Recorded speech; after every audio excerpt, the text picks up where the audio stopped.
বিসমিল্লাহির রহমানির রহিম।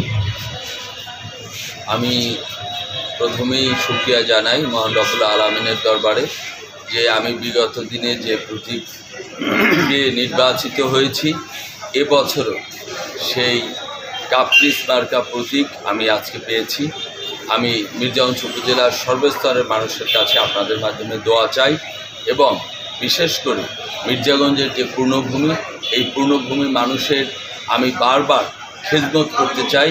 আল্লাহ রাব্বুল আলামিন যদি কবুল করে এবং জনগণ যদি আমাকে ভালোবাসে, তাহলে আগামী 29শে মে নির্বাচনে কাপ্রিস মার্কায় আমাকে দ্বিতীয়বারের মতো উপজেলা চেয়ারম্যান এবং একটানা চতুর্থবারের মতো চেয়ারম্যান হিসাবে আমি মির্জাগঞ্জ উপজেলাবাসীর খেদমত করতে চাই।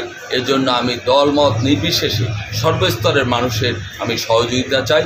মির্জাগঞ্জের মানুষের যে সকল কষ্ট দুর্দশা এবং বিশেষ করে আমাদের অনেক রাস্তাঘাট এখনও খারাপ আছে, সেই সকল কাজগুলো আগামী দিনে যে গ্রাম হবে শহর, আমাদের মাননীয় প্রধানমন্ত্রী জননেত্রী শেখ হাসিনার কাছ থেকে আমার বিশ্বাস আমি অনেক কিছু আমি আনতে সক্ষম হব।